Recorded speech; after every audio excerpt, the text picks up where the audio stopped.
Today we're back with Rhapsody, and the poem we're doing today is Beethoven by Shanekoyczan. The name Beethoven is familiar to the whole world. He was a very famous composer, a music composer. Ludwig von Beethoven was born in Germany.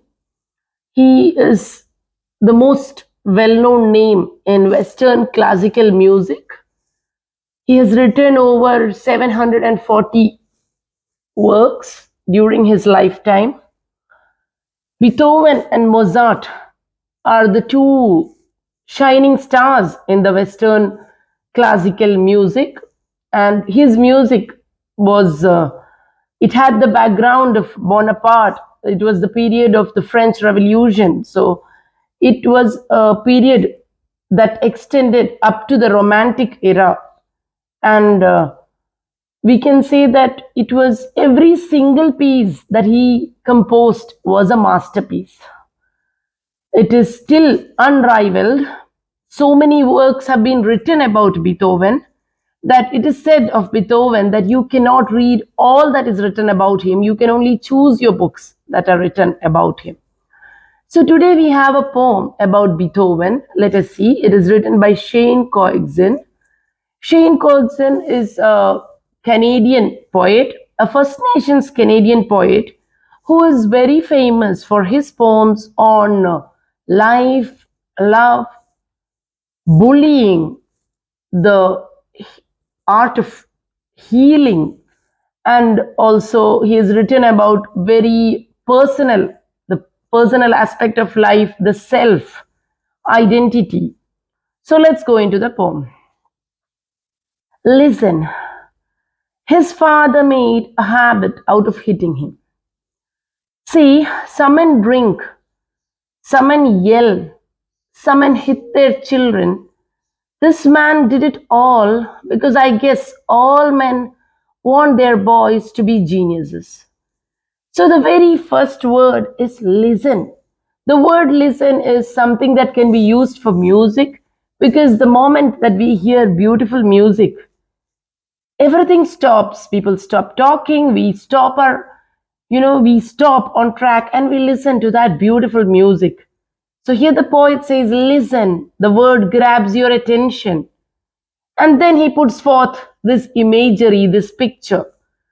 He says, Beethoven is sitting there. We see in our mind a little boy by the piano. And what is his father doing? His father is yelling, shouting, hitting him. So here Shanekoyczan says some fathers yell, some hit, some men drink, and this man, he did it all. And why do these fathers do it? Shanekoyczan says that all fathers want their children to be geniuses. So it was this emotion, the want to make his child into a prodigy, the desire to make his child so ambitious, that made him hit the child, yell at the child.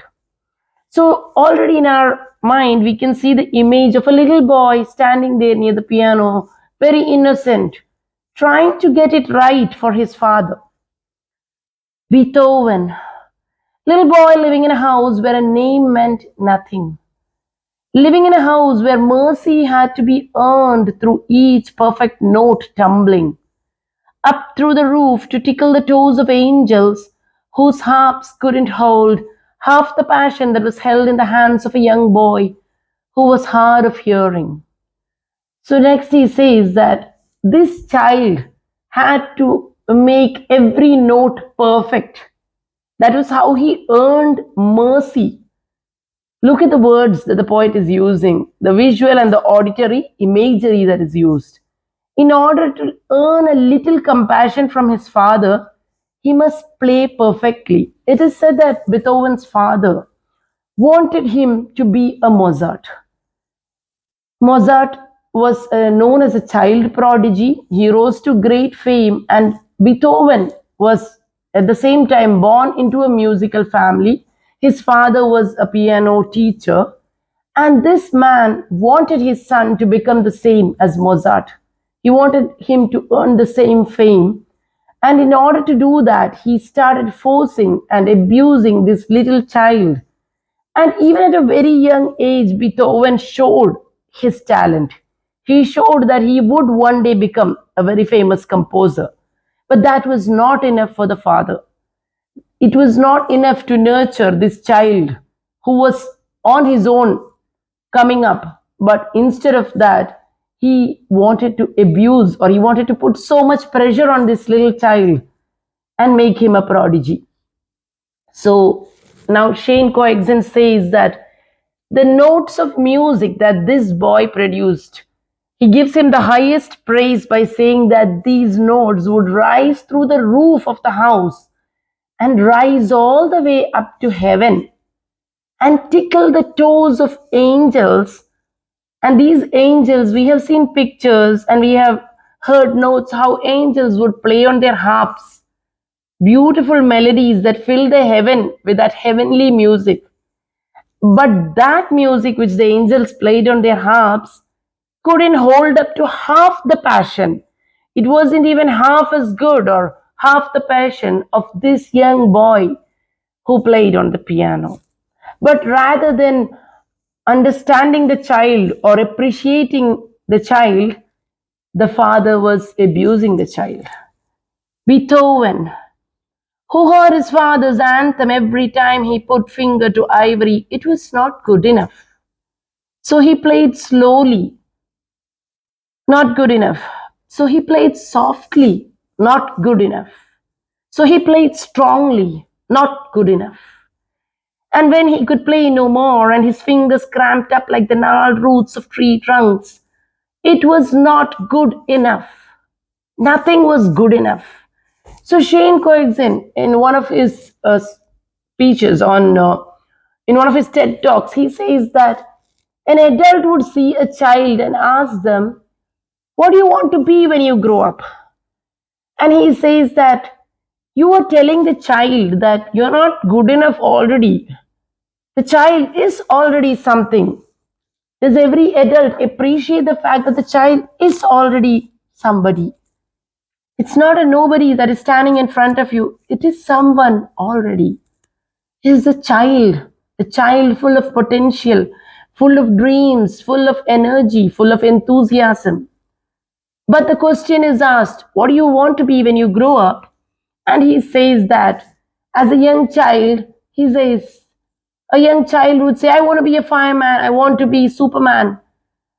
Some would say, I want to be a chef. There are children who would say, I want to be a transformer, I want to be a cartoon character. What does a little child know?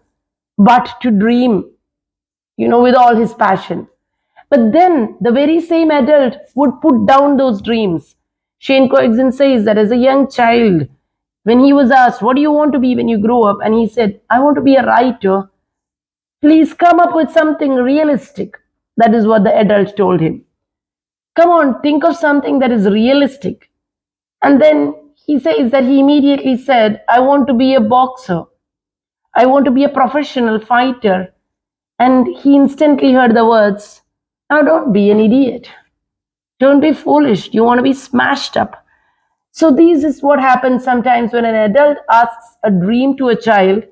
He says not only is the child trampled, the dream is also trampled upon. So now we see Beethoven. Beethoven, a musician with his most precious tool, without his most precious tool, his eardrums, could no longer pound out rhythms for the symphonies playing in his mind. He couldn't hear the audience clapping, couldn't hear the people loving him, couldn't hear the women in the front row whispering, Beethoven. So now we know Beethoven was hearing impaired. Can you imagine the anguish, the agony of being such a great composer?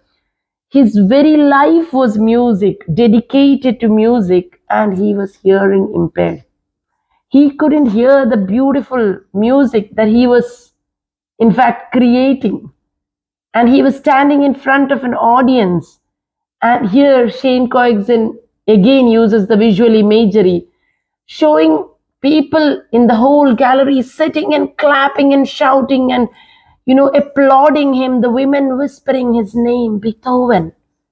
And at the same time, we see that the artist does not hear all this. Is it because only because he is hearing impaired that he does not hear this? Have we considered the fact that he can still hear his father's anthem? You're not good enough. Your music is not good enough. He could still hear that even though he's hearing impaired. So, this is where we know that abusive words live on in a child to adulthood, such that the applause that may later come on in life will still not be heard. The abuse lives on, the shattered image, the shattered heart, it is torn up, but it lives on. And even when this person grows up, may conquer so much in life, may come out a winner in so many fields of life, will still be a tearful child inside. He is sitting there playing such fantastic heavenly music, and what he is hearing in his mind is, "You're not good enough." He couldn't hear the women in the front row whispering, "Beethoven." As they let the music invade their nervous system like an armada marching through, firing cannonballs, detonating every molecule in their body into explosions of heavenly sensation. He says that music was like a marching armada, a war, a fleet of navy ships, a fleet of aircrafts coming in to conquer a land. It was that powerful. And this music was detonating every molecule in the body of his listeners, making them explode into heavenly music, heavenly sensation. Each note leaving track marks over every inch of that body, making them ache for one more hit, one more score, one more hit. They were dying for more and more. People could not have enough of his music. Beethoven is said to have been very much inspired in the Napoleonic era. He is said to have been a great admirer of Napoleon and had created music for the great emperor. But when he saw that he was also becoming a tyrant, eager for power, it is said that Beethoven changed the very name of his symphony and dedicated it to music itself. And he was also very much inspired by the beginning of the French Revolution. And he said that the one word that he thought was the most beautiful word in the world was liberty. And he said that his songs or his symphonies were all about liberty. So, this is something we need to remember about the composer Beethoven. Now, coming back to Shanekoyczan's Beethoven, and kings and queens, it didn't matter. The man got down on his knees for no one, but amputated the legs of his piano so he could feel the vibrations through the floor. The man got down on his knees for music. So here again he says that Beethoven was a very proud man. He did not get down on his knees for kings or queens. He has played for kings and queens. He has played in every court where nobles and aristocrats sat. But he was on an equal footing with everyone. He did not grovel in front of anyone. He did not want anyone as a patron. In fact, it was always the princes and the aristocrats who were chasing him. It was the nobility that wanted his music. And it is in his own written notebook, it is seen that he says, "I am simply Beethoven, and the name will suffice." So he cut the legs of his piano. Imagine, he could not hear. He cut the legs of his piano, amputated it, and it is placed on the floor so that through the vibrations of the floor he heard his music. And it is said that during that period of deafness, he went through great mental agony. He had to distance himself from people, from the world around him. He became socially an outcast, even though he was surrounded by disciples and admirers all the time. It is said that his disciples treated him with the utmost respect and kindness, and even so, He was seen to sit with an impassive, sad expression because it was sheer agony for him to be cut off from the world. The man got down on his knees for music. So, by the words, he got down on his knees for music, it means that he was totally dedicated, completely committed to his muse, that is music. He gave his all. All the biographies of Beethoven say the same thing, that he was utterly generous to music. He poured all his spirit, all his energy into music. And when the orchestra played his symphonies, it was the echoes of his father's anthem repeating itself like a broken record, a broken record. And while the world enjoyed his music, while the world, went into a heavenly sensation through his music, we see that the echoes of his father's abuse rang in the composer's mind. It was like a broken record, it went on. And even in his personal relationships with women, in those relationships too, we see the agony of a man who could not commit himself into a loving family life. And the words like amputated, suggest something very harsh. So we can see that Shanekoyczan, by using the words like armada and guns and, those rather violent words, we can say, he is bringing a harsh image into our mind. And at the same time, he is bringing the heavenly, magical sensation of Beethoven's music.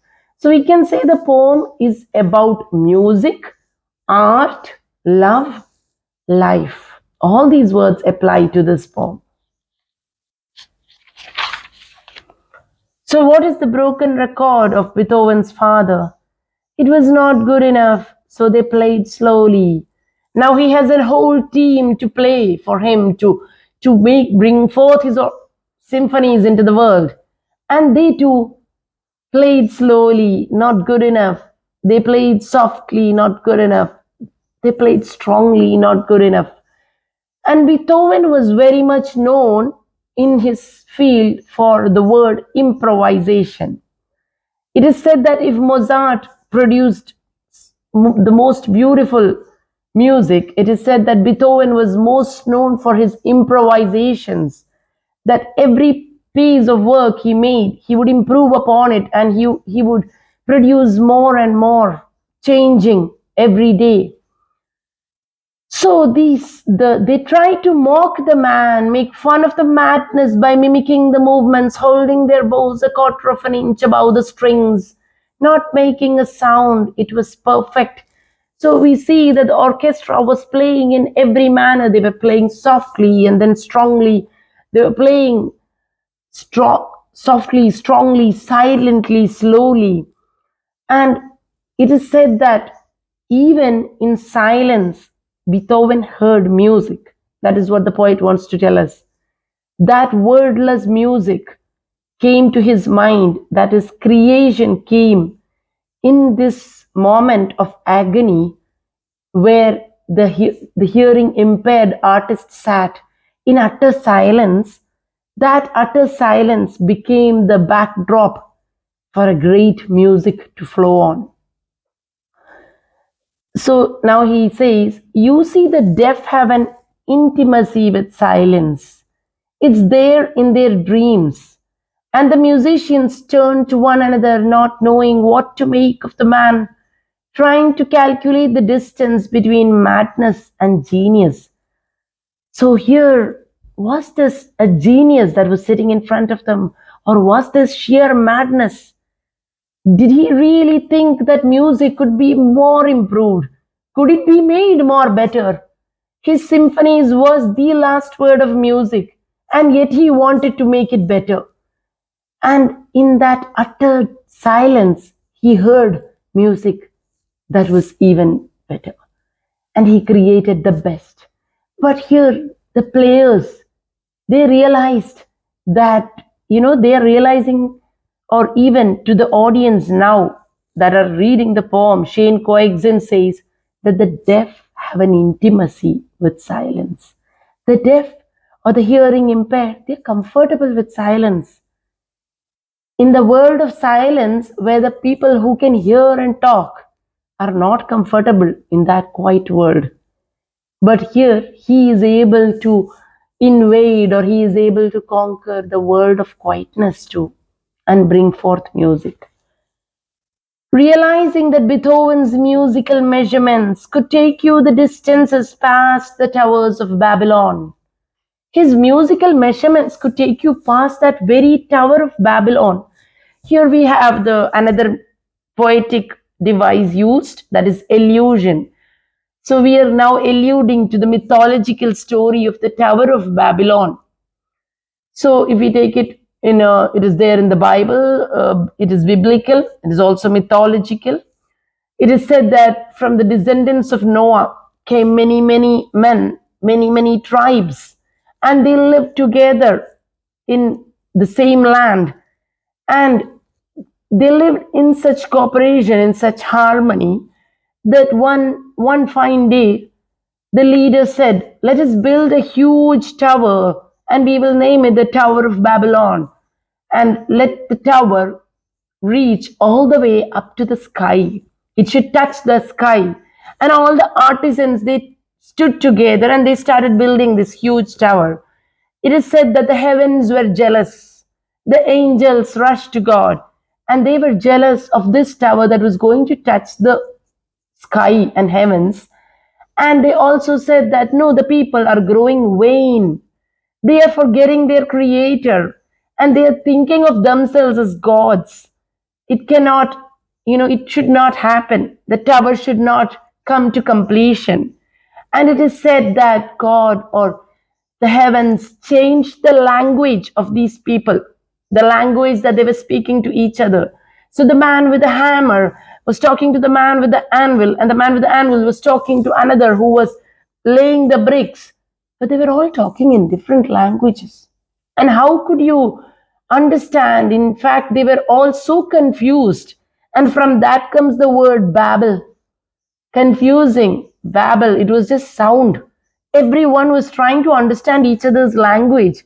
And without understanding the commands of the language, how could they build this tower? So it is said that they threw down their weapons and their arms and their hammers, and the carpenters all walked away in a huff. They said, "No, we cannot build this tower." So we see that even today in the stories, they say that the Tower of Babylon remained incomplete. The people who belonged to each language traveled to various parts of the world and settled. Now, this is a mythological story in order to tell us how various languages were formed. So here, by saying that Beethoven's songs travel the distance past the towers of Babylon, it means that this music could be enjoyed by people all over the world. This music transcended language. And that's the beauty of music.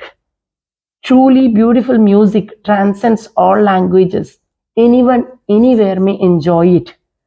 Anyone, anywhere may sit and listen and understand this music, because music is beyond language. Turning solar systems into symbols that crash together, causing comets to collide, creating crescendos that were so loud they shook the constellations until the stars began to fall from the sky. So now this music, he says, actually turned the solar systems. We know each solar system. He says that it is crashing together like cymbals, clanging, producing beautiful music. Now, cymbals are common percussion instruments, huge instruments that are clanged together. There are small and big. It is percussion instruments bringing music. So here we see that the solar systems are colliding into each other, crashing into each other to produce this music. They shake the constellations. Constellations are groups of stars that make formations in the sky, like the Great Orient. So these stars are shaken from the sky such that He says, it seems that the very stars are falling down from the sky. And it looked like the entire universe had begun to cry. These are all illusions. We see how when the angels wept, it is said that they threw down their spears. And here, Shanekoyczan is talking about the stars falling from the sky, the universe crying. This gives us the image of rain and stars, all the beauty of nature.